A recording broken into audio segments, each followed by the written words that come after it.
Hi friends, അപ്പോൾ എല്ലാവർക്കും മറ്റു വിളിച്ചു. അപ്പോൾ ഇന്നത്തെ വീട്ടിലെത്തിയെന്ന് പറഞ്ഞു കഴിഞ്ഞാൽ നമ്മുടെ ബോഗൺ വില്ല പ്ലാന്റ്സ് ഉണ്ടല്ലോ, അല്ലെങ്കിൽ കടലാസ് ചെടി, പേപ്പർ ചെടി എന്നൊക്കെ പലതിലും അറിയപ്പെടുന്ന ഈ ബോഗൺ വില്ല എന്നുള്ള ഈ ഒരു പ്ലാന്റിൻ്റെ പ്രത്യേകത ചിലരും ചോദിക്കുന്നു, ചേട്ടാ കുഞ്ഞു തൈകളിലൊക്കെ ഒന്നും ഫ്ലവർ വരുന്നില്ല.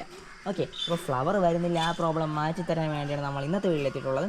ഓക്കെ, പിന്നെ എല്ലാവർക്കും കുഞ്ഞു തൈകൾ നിങ്ങൾ വെച്ച് കഴിഞ്ഞാൽ തന്നെ ഫ്ലവർ വരും. അപ്പോൾ നമ്മൾ ആദ്യം കുഞ്ഞു തൈ വെച്ചതിന് ശേഷം അതിനെ ജസ്റ്റ് പൊടിപ്പിച്ചെടുത്ത് നമ്മൾ ഓവറായിട്ട് നമുക്ക് വലുതാക്കി എടുക്കുന്നതിനേക്കാളും കുഞ്ഞുവിനായിട്ട് കട്ട് ചെയ്ത് ഇതുപോലെ ജസ്റ്റ് ഒന്ന് ബുഷിയായിട്ട് നിർത്തുക. ബുഷിയായിട്ട് നിർത്തിയതിന് ശേഷം നിങ്ങൾ ശ്രദ്ധിക്കാനുള്ള കാര്യം ജസ്റ്റ് ഞാനിപ്പോൾ അതിൻ്റെ ഒരു എക്സാമ്പിൾ കൊണ്ട് കാണിച്ചു തരും. ഓക്കെ, അപ്പോൾ നിങ്ങൾക്ക് മനസ്സിലാക്കാം.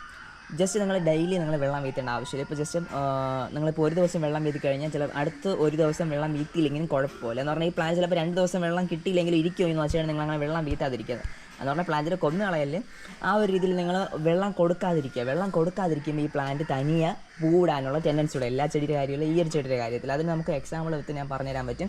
ഓക്കെ, നമ്മളിവിടെ ഇരിക്കുന്നതിലാക്കിയിട്ട് വെള്ളം വീത്താത്തതുകൊണ്ടാണ് പ്ലാന്റ് ഒരുമാതിരി നിൽക്കുന്നത്. ഓക്കെ, വെള്ളം വീത്ത സമയമായി, ഞാൻ വെള്ളം വീത്തണം. ഓക്കെ, അപ്പോൾ പ്ലാന്റ്സ് ഒക്കെ അവിടേക്ക് നിൽപ്പുള്ളൊക്കെ എല്ലാം ഫ്ലവേഴ്സ് ഉണ്ട് നമുക്ക്.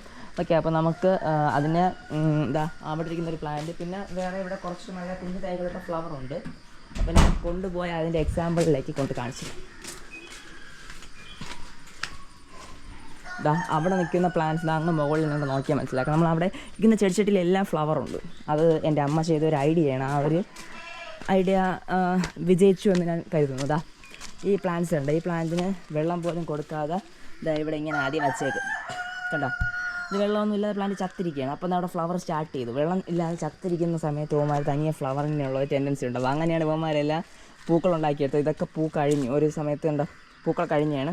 കേട്ടോ, ഇതെല്ലാം നമുക്കിതിന് അത്യാവശ്യം നല്ല ഇതെല്ലാത്തിലും ഫ്ലവേഴ്സ് ഉണ്ട്. ഓക്കെ, അപ്പോൾ ഇതെല്ലാത്തിലും ഫ്ലവർ ഇങ്ങനെ വരാൻ കാരണം ഈ ഒരു ഐഡിയ എന്ന് പറഞ്ഞാൽ നിങ്ങൾ വെള്ളം കൊടുക്കുക, ഓവറാക്കരുത്. ഇതിന് വെള്ളം ആവശ്യമില്ല. വെള്ളം കുറഞ്ഞിരുന്നു കഴിഞ്ഞാൽ പെട്ടെന്ന് ഫ്ലവറിൻ്റെ ടെൻഡൻസി ഉണ്ടാകും. സോ ഇതൊന്ന് ട്രൈ ചെയ്ത് നോക്കുക. ഇന്നത്തെ വീഡിയോ ഇഷ്ടമായിരുന്നു. ഇതുപോലെ മറ്റു വീഡിയോ നമുക്ക് വീണ്ടും കാണാം. This is Arun signing out. Bye bye.